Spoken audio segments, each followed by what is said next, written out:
Nah, ini kok lupa saya rekam ini tadi. Aduh. Nah, sayang sekali ini tadi prosedurnya kok saya lupa rekam ini tadi ya. Jadi rekaman yang pertama ini nanti saya tampilkan di situ ya. Kurang di situ tadi ya. Mengulang seperti itu.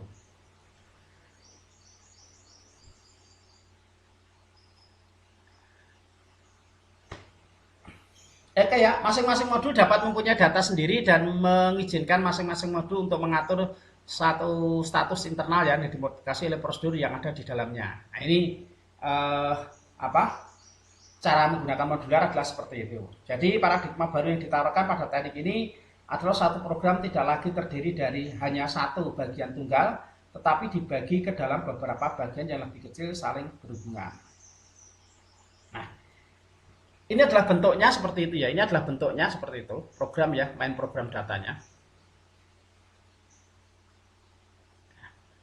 Program atau main data programnya adalah seperti ini. Jadi ada program utama di sini. Dari program utama itu, kalau tadi kan program utama ya, terus dijadikan beberapa prosedur. Kalau ini tidak. Jadi pada program utama dijadikan modul dulu, ada modul 1, modul 2, modul 3, dan seterusnya seperti itu. Nah, di dalam modul itu ada prosedurnya.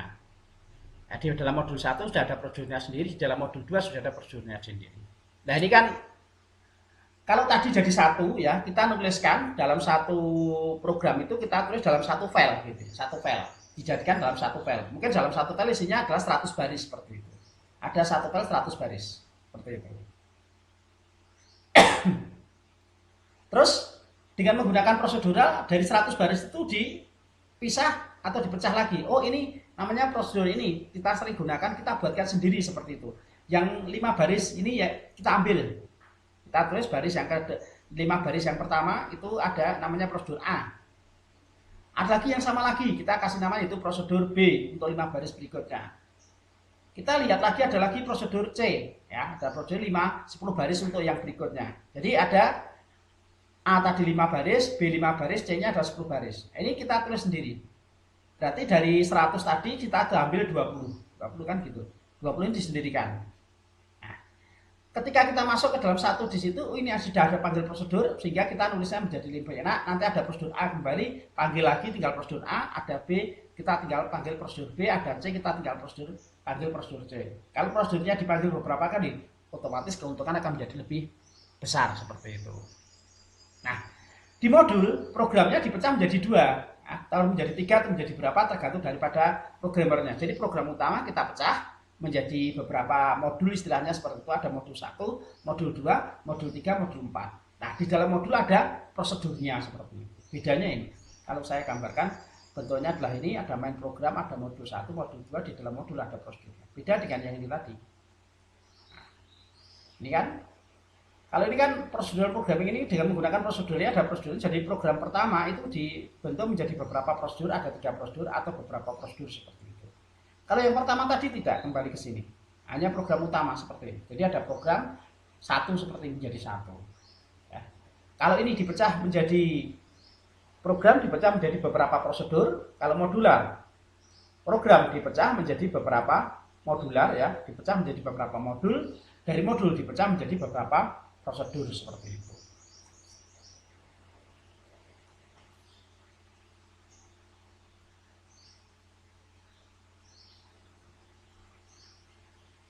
Nah, sekarang yang ketiga adalah object oriented programming. Jadi object oriented programming. Yang ketiga, yang keempat ya. Yang pertama tadi adalah pemrograman yang biasa unstruktur, terus teknik pemrograman prosedural, ada modular. Yang keempat adalah object oriented programming. Nah, pada teknik ini OOP menjadikan kode lebih mudah dipelihara dibandingkan dengan teknik yang lain.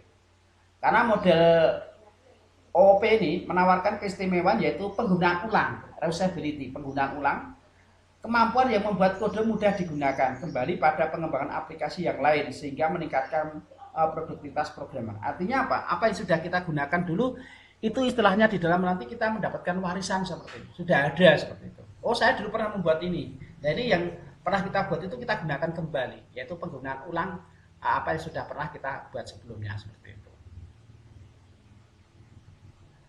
Masih ada 10 slide, cukup banyak ya. Nah, seperti itu.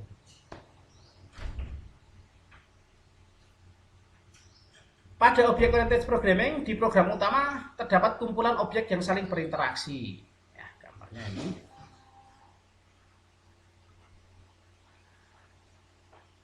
Objek ini merupakan hal penting dalam OOP ya. Contoh mudah pada dalam pemrograman visual, form dan kotak teks merupakan sebuah objek yang bisa dilibatkan dalam pemrograman aplikasi. Jadi ketika kita akan membangun sebuah aplikasi di dalam pemrograman berbasis visual, di situ ada yang namanya kotak-kotak itu loh. Ada form atau formulir itu ya, ada formulirnya.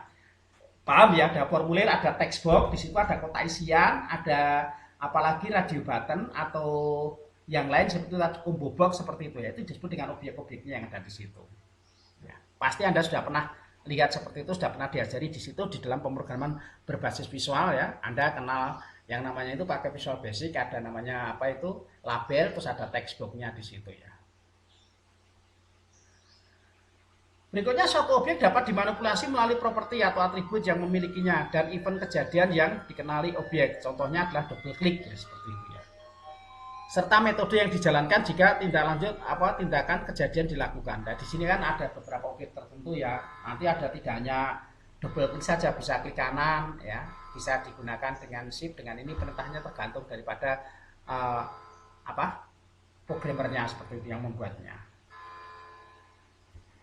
Nah, ini tadi pemrograman berorientasi objek itu bentuknya adalah seperti ini. Di dalam program ini terdapat dari ada objek data, objek data, objek data, objek data seperti itu.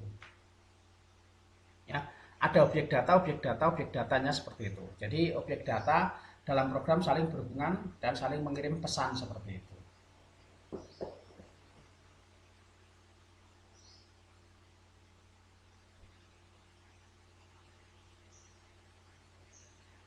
PBO adalah paradigma pemrograman yang berorientasikan pada sebuah objek. Semua data dan fungsi di dalam paradigma ini dibungkus dalam kelas-kelas atau dikenal dengan nama objek. Ya. Setiap objek dapat menerima pesan, memproses dan data dan mengirim pesan ke objek lainnya seperti itu.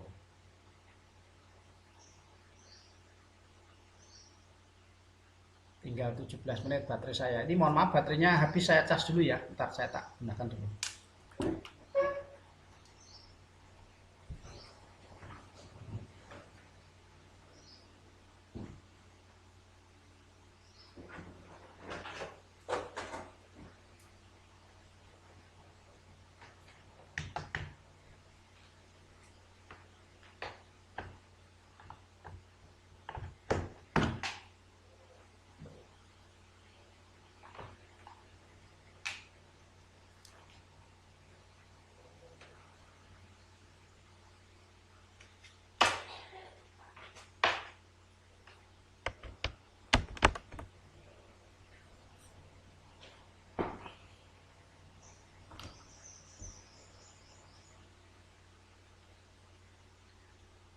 Ya, oke, kembali ke sini ya. Tadi mohon maaf, baterai laptop saya mau habis, ini saya cas dulu ya.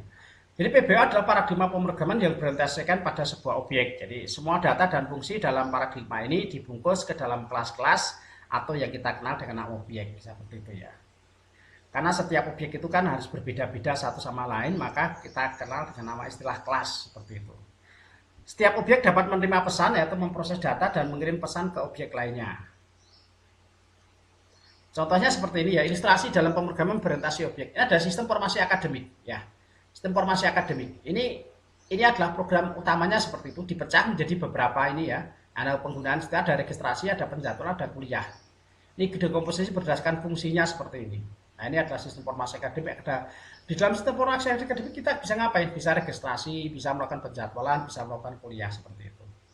Jadi dekomposisinya nanti apa? Berdasarkan objeknya.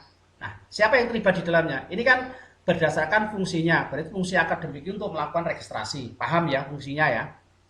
Beda dengan objeknya loh ya. Kalau registrasi, kalau didasarkan fungsinya bahwa sistem informasi akademik ini mempunyai fungsi, ya bisa digunakan untuk registrasi. Mahasiswa kalau mau registrasi di Siakat seperti itu. Mahasiswa kalau mau kuliah di jadwalnya ada di dalam Siakat seperti itu. Kalau mau kuliah presensinya ada di Siakat. Ini sistem informasi akademik itu berdasarkan fungsinya seperti itu. Kalau berdasarkan objek, siapa yang terlibat di dalam sistem informasi akademik ini? Ya tentunya ada dosen, ya dosen. Selain dosen siapa ya? Mahasiswa. Nah, Selain ada dosen, ada mahasiswa, ada siapa lagi? Oh, ada penjadwalan. Sudah dijadwalkan di situ, ada sistem yang diberikan itu antara dosen dengan mahasiswa untuk menghubungkan dosen dengan mahasiswa berdasarkan jadwal. Saya harus kuliah hari apa, jam berapa, mata kuliahnya apa, semester berapa, seperti itu. Ada mata kuliahnya. Mata kuliah perlu dijadwalkan. Ini dekomposisi berdasarkan objek. Jadi dalam sistem formasi akademik, di situ ada objek dosen, ada objek mahasiswa. Dosen dan mahasiswa berinteraksi lewat apa? Yaitu lewat mata kuliah yang sudah dijadwalkan seperti itu. Ya, seperti Anda dengan saya saat ini. Saya sebagai dosen, Anda sebagai mahasiswa. Kita ketemu apa ini? Nah, kalau tidak ada jadwalnya kan tidak mungkin, kan seperti itu. Seperti kemarin libur tidak ada penjadwalan, tidak ada mata kuliah, tidak ada jadwal, ya kita tidak pernah ketemu seperti itu. Nah, ini ilustrasi dalam PBU berdasarkan fungsi dan berdasarkan objeknya adalah seperti ini. Nah, ilustrasi yang lain, kita punya tabungan ya, punya uang seperti itu ya. Bagaimana Anda memodelkan ini dalam bentuk komputer? Kita diajak berpikir seperti ini. Ilustrasinya bagaimana? Tabungan, ya tabungan. Anda yakin? Saya kira sudah paham tentang tabungan uang ya. Di dalam tabungan kita bisa apa? Apa yang kita lakukan di dalam tabungan? Ya, tadi berdasarkan objeknya. Siapa objek-objek yang ada di dalam perbankan itu? Ya kan ada nasabahnya, ada pegawainya kan di situ itu objeknya. Tapi secara tadi ya fungsinya tadi bahwa perbankan itu digunakan untuk apa? Nasabah untuk melakukan apa? Pinjam uang, menabung atau menarik atau yang lain seperti itu. Kita akan lihat seperti itu. Nah, tabungan pasti Anda akan mencari atribut-atribut yang relevan dengan tabungan. Banyak bisa jadi ya. Kita ambil saja yang sederhana contoh ya, 3 hal saja yang sederhana. Tabungan. Yang pertama ada objek tabungan. Nah, tabungan ini kan nomor rekeningnya berapa seperti itu. Ketika Anda akan menabung kan ditanya nomor rekeningnya. Nomor rekeningnya berapa? Siapa nama pemiliknya? Kan gitu. Saldonya berapa? Saldo akhirnya. Ya, nanti kalau ada penambahan berarti menambah atau mengurangi ya tinggal posisinya menabung atau mengambil seperti itu. Ini yang dimaksud dengan sebuah analisa di dalam pembuatan berdasar objek di sini kita ambil yaitu satu tabungan. Nah, kita kenal di sini tabungan, di dalam buku tabungan kita lihat di situ ada nomor rekening, ada nama pemilik dan ada saldonya. Masih banyak yang lain, ya ada bunga, ada ini. Saya ambil 3 contoh saja. Perbedaannya di sini adalah tabungan, ada operasi. Operasi yang dilakukan dalam tabungan apa? Oh, ternyata nasabah ini melakukan simpan. Ya, melakukan penyimpanan gitu ya. Simpan. Kalau simpan berarti apa? Samanya dengan menabung kan seperti itu. Operasi yang bisa dijalankan, oh nasabah ini melakukan transfer, berarti pindah uang atau istilahnya apa di situ ya, memberikan uang kepada orang lain itu melalui transfer. Ya, transfer untuk dirinya sendiri maupun orang lain. Ya. Dan lain sebagainya. Bisa saja operasinya apa? Nasabah ini mau menarik uang seperti itu, sama hanya dengan transfer tadi ya. Kalau transfer kan antar bank di situ dilakukan seperti itu, kalau kita juga menarik uang secara cash atau bisa seperti itu ya. Implementasi yang kita gunakan nanti apa? Rekodnya, strukturnya, prosedur stylenya seperti apa, kelasnya atau objeknya seperti apa. Ini perbedaan yang kita gunakan di dalam yaitu bentuk PBU adalah seperti ini. Nah, kita akan lihat prosedur daripada sebuah sistem. Ini kan pegawai bank ya, ada pegawai banknya di sini ya. Operasi yang dilakukan, nasabahnya mau melakukan apa? Oh, saya melakukan simpan, operasi simpan. Ya, operasi simpan. Atau mau melakukan transfer nasabah ini, melakukan transfer ini. Kalau melakukan yaitu operasi simpan. Simpannya berapa tabungan yang pertama di sini mungkin saldo akhirnya adalah 250 atau di sini menambahkan 250 ya. Tabungan yang kedua 100, nanti saldo akhirnya jadi berapa? Kalau seperti ini kan jadi 350 umpamanya seperti itu. Data yang kita lihat adalah seperti ini. Ini objek realitnya atau prosedur sistemnya adalah ini. Jadi pegawai bank melakukan simpan atau transfer kan ada. Oh, tadi kalau dilihat dari sini kan ada 2 ini ya. Operasinya dia bisa melakukan simpanan sebesar 250, juga bisa melakukan simpanan yang kedua 100 atau bisa melakukan transfer sebesar 250 atau bisa melakukan transfer sebesar 100.000 tabungan yang kedua. Nah, ini. Kalau disederhanakan, jadi ada pegawai bank ini ya melakukan simpanan atau transfer simpan sebanyak 250 atau transfer banyak 100. Oke, kira-kira hanya ini yang bisa saya sampaikan untuk pembelajaran hari ini. Kalau ada yang bertanyakan silahkan, cukup panjang sekali ya. Yaitulah yang pertama memang materi saya ada sedikit panjang ya. Nanti saya sampaikan ke tempat Anda untuk materinya di PPT-nya. Kalau ada yang bertanyakan silahkan, monggo silahkan diaktifkan chatnya sebelum saya tutup. Monggo silahkan dibuka mic-nya, bisa dituliskan chatnya juga bisa.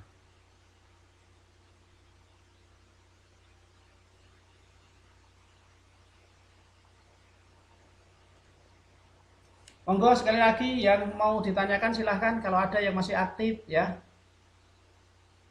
Halo semuanya. Ini belum bulan puasa loh, jangan tidur semua ini. Yuk.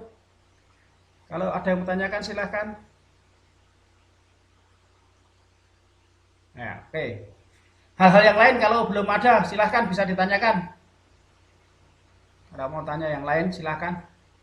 Nanti materi saya kirim di grupnya ya, Mas Bimo. Materi saya kirim. Ya, sudah ada di situ. Ya, jadi materi nanti saya kirim di grup BA-nya. Udah, nanti saya kirimkan. Ada lagi yang lain selain materi? Monggo.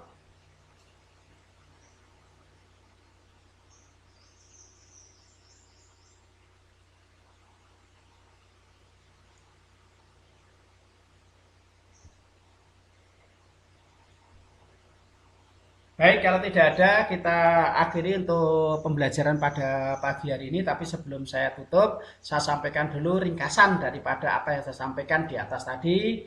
Yang pertama adalah bahwa PBO muncul karena adanya keterbatasan pada teknik pemrograman sebelumnya.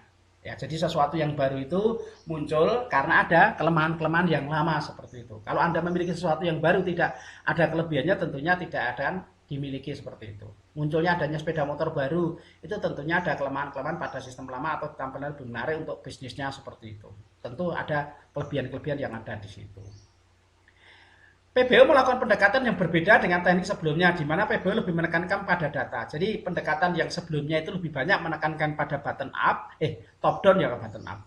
Pendekatan sebelumnya dengan menggunakan top down dari atas ke bawah, PBO berbeda, dibalik dari bawah ke atas, lebih menekankan kepada data. Yang dibutuhkan itu apa? Pendekatannya dari bawah seperti itu.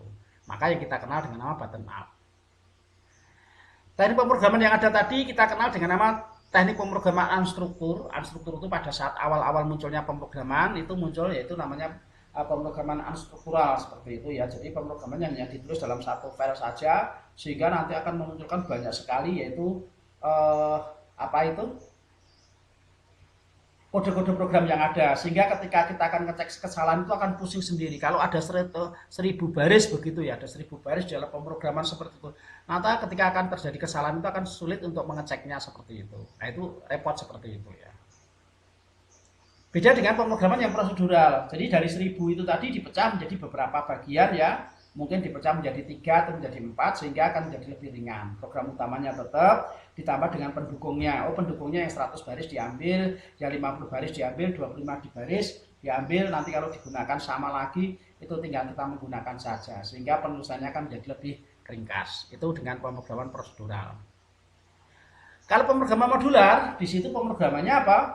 Dari beberapa program utama tadi dipecah menjadi beberapa program. Ya, dipecah menjadi beberapa program dari program utama dipecah menjadi 3 atau 4 modul ya, jadi 3 atau 4 atau 5 modul. Modul masih diturunkan kembali menjadi bentuk prosedural. Jadi di modul 1 dipecah lagi menjadi beberapa prosedur, di modul yang kedua dipecah lagi menjadi beberapa prosedur.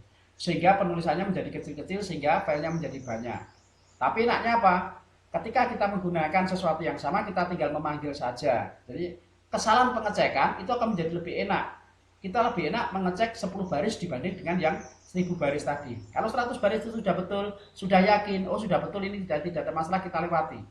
Yang ini sudah kita lewati, yang ini sudah betul kita lewati. Sehingga pengecekan programnya kesalahan itu menjadi lebih mudah. Dan yang terakhir adalah pendekatannya berbasis objek, bahwa semua yang ada di dalam data itu dikenal dengan nama objek yang kita kenal dengan nama istilah yaitu kelas-kelas tadi. Bentuknya adalah seperti itu. Oke, hanya ini yang bisa saya sampaikan untuk pembelajaran hari ini. Bagi Anda yang mau melakukan presensi, tunggu sebentar ya, kurang lebih 10 menit. Saya tak upload dulu programnya supaya Anda bisa melakukan presensi. Tadi presensinya mungkin yang agak sedikit kecewa ya. Itu karena tadi saya lupa untuk melakukan start sehingga sudah di tengah-tengah sudah separuh lebih baru muncul startnya seperti itu. Oke, terima kasih. Kita akhiri untuk pembelajaran hari ini ya. Terima kasih banyak atas atensi Anda. Akhiri salam. Assalamualaikum warahmatullahi wabarakatuh. Selamat melakukan aktivitas yang lain. Mudah-mudahan Anda senantiasa dalam lindungan dan bimbingan Allah SWT. Terima kasih. Selamat pagi untuk semuanya.